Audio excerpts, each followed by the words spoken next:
இந்த ஆகஸ்ட் மாதம் 18ஆம் தேதி செவ்வாய்க்கிழமை நல்லா இருப்பீங்க, நல்லா இருப்பீங்க, ரொம்ப ரொம்ப நல்லா இருப்பீங்க. தேவனுடைய பிள்ளைகளே, வாய்களை திறந்து சொல்லுங்க பார்க்கலாம். இந்த காலையில நான் நல்லா இருப்பேன், என் பிள்ளைங்க நல்லா இருப்பாங்க. திருமணமானவர்கள் சொல்லுங்கள் பார்க்கலாம், என் கணவர் நல்லா இருப்பார் இன்னைக்கு, என் மனைவி இன்னைக்கு ரொம்ப நல்லா இருப்பாங்க சொல்லுங்க. உங்க அப்பா அம்மா நல்லா இருப்பாங்கன்னு சொல்லுங்க. வாய்களை திறந்து சொல்லுங்கள். குடும்பத்தை வாழ்த்துங்கள், வாயார வாழ்த்துங்கள், மனதார வாழ்த்துங்கள். உங்க குடும்பத்தை நீங்க வாழ்த்தாம யாருங்க வாழ்த்த போறா? உங்க குடும்பத்தை நீங்க பிளஸ் பண்ணாம யார் பிளஸ் பண்ண போறா?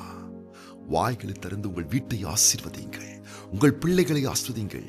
நாங்கள் ஒரு மனதோடு ஒருமனப்பட்டு உங்களை நாங்கள் மனதார வாழ்த்துகிறோம், சமாதானத்தை சொல்லுகிறோம், உங்களை நாங்கள் ஆசீர்வதிக்கிறோம். நீங்கள் வாழ்ந்திருப்பீர்கள், நீங்கள் நல்லா இருப்பீங்க, இன்னைக்கு நல்லா இருப்பீங்க, நல்லா இருப்பீங்க, ரொம்ப ரொம்ப நல்லா இருப்பீங்க. கர்த்தருடைய பிள்ளைகளே, தேவனுடைய நலமான கரங்கள் அற்புதமாய் உங்களை இந்த நாளிலே நடத்த போகிறது. ஹாப்பி மார்னிங், ஹாப்பியா இருங்க, இன்னைக்கு ரொம்ப ரொம்ப ஹாப்பியா இருங்க.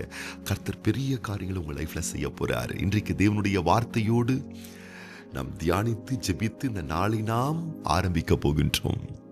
ஆண்டவருடைய வார்த்தையை நாம் வாசிக்க கேட்கலாமா? லூக்கா சுவிசேஷ புஸ்தகம் 1ஆம் அதிகாரம் 53ஆம் வசனம். பசியுள்ளவர்களை நன்மைகளால் நிரப்பி ஐஸ்வர்யம் உள்ளவர்களை வெறுமையாய் அனுப்பிவிட்டார். கர்த்தருடைய செயலை பாருங்கள்.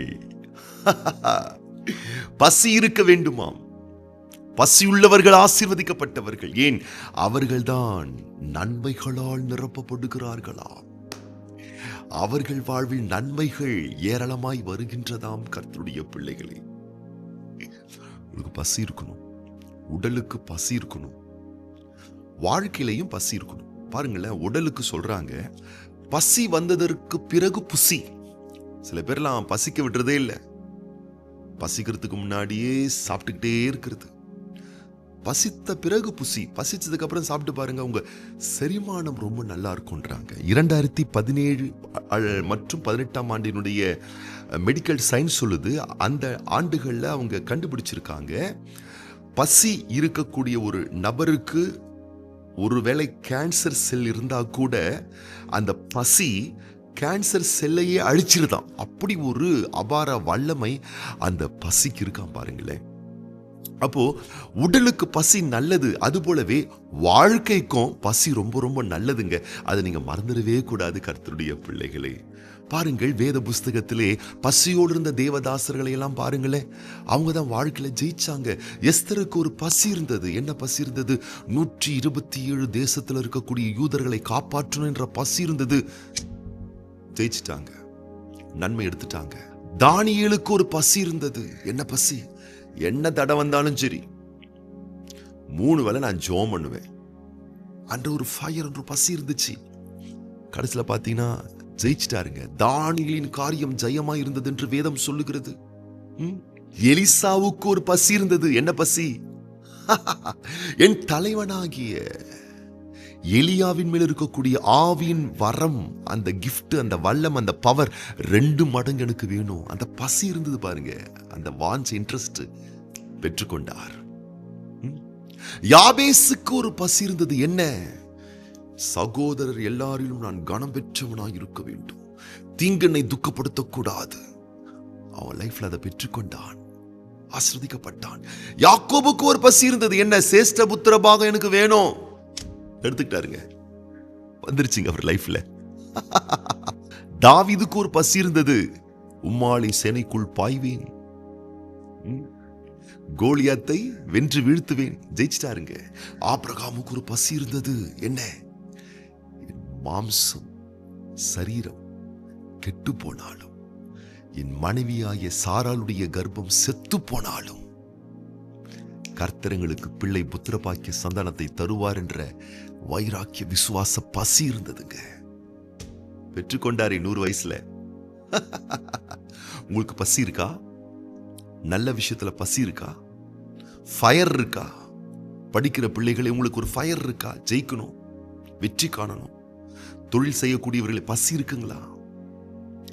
வெற்றி வாழ்க்கை வாழ வேண்டும் என்ற ஒரு பசி இருக்கா? அந்த இன்ட்ரெஸ்ட் இருக்கா? அதற்கான பிரயாசம் இருக்கா? அதற்கான ஒரு உழைப்பு இருக்கா? அதற்கான ஒரு எஃபர்ட்ஸ் இருக்கா? அதற்கான படிப்பினைகள் இருக்கா? ஜெயிச்சிருவீங்க, வெற்றி பெறுவீர்கள். தேவனுடைய பிள்ளைகளே, ஒரு குறிப்பிட்ட அரண்மனையில எலிகளுடைய நடமாட்டம், எலிகளுடைய தொல்லை ரொம்ப அதிகமா இருந்துச்சு. அரண்மனையின் அரச ஆணை, வெளிநாட்டில இருந்தெல்லாம் பூனைகளை இறக்குமதி செய்கிறார்கள். எதற்கு? எலியை பிடிக்கிறதுக்கு. அந்த எலி போது இறக்குமதி செய்யப்பட்ட பூனைகள் பக்கத்திலேயே தான் அந்த எலி போகுது. ஆனா பூனை எலியை பிடிக்க மாட்டேங்குது. தோல்வி, பண விரயம். ஆனா அங்க ஒரு காவலாளி இருந்தான் அந்த அரண்மனையிலே. அவன் சொன்னா, என்னங்க இந்த எலியை பிடிக்கிறதுக்கு இவ்வளவு பணம் செலவு பண்ணி வெளிநாட்டில இருந்து பூனையெல்லாம் இறக்குமதி பண்ணிருக்கீங்க. என் வீட்டுல பூனை இருக்குங்க, நான் அதை எடுத்துட்டு வரேன். இந்த எலிகளை எல்லாம் அது வேட்டையாடும். யாரும் நம்பல, இருந்தாலும் எடுத்துட்டு வான்னு சொன்னாங்க. அந்த காவலாளி, காவல் காட்கிறவன், அந்த வாட்ச்மேன், அவன் வீட்டில் இருக்கக்கூடிய வளர்க்கக்கூடிய பூனைகள் எடுத்துட்டு வந்து அரண்மனையில் விட்டான் பாருங்க. எலி எங்கேயோ ஒரு தூரத்தில் இருக்கு. அதை பார்த்த பூனை அவ்வளவு வேகமா வீரியமா ஓடி போய் எலி பிடிச்சிச்சிங்களா, எலியை வேட்டையாடுதுங்களா. எல்லாருக்கும் பிரமிப்பு, எல்லாருக்கும் ஆச்சரியம். எப்படி இது சாத்தியமாயிற்று? இவ்வளவு பணங்கள் செலவு செய்து வெளிநாட்டிலிருந்து இறக்குமதி செய்யப்பட்ட பூனைகள் செய்யாதது உன் வீட்டில் இருக்கக்கூடிய மெல்லிய தேகம் கொண்ட சாதாரணமான பூனைகள் செய்து முடித்தது எப்படி? அப்ப இந்த காவலாளி சொன்னானா, இறக்குமதி செய்யப்பட்ட பூனைகள்லாம் பசி இல்லாதது, அதுக்கு நல்ல சாப்பாடு கொடுத்துருக்கீங்க, எப்படி போய் எலியை பிடிக்கும்? ஆனா ஏன் கூட என் வீட்டில் வளரக்கூடிய பூனைகள் பசி உள்ள பூனைகள், அதுக்கு சாப்பாடே சரியா கொடுக்கறது இல்ல, பசி அதிகமா இருக்கு.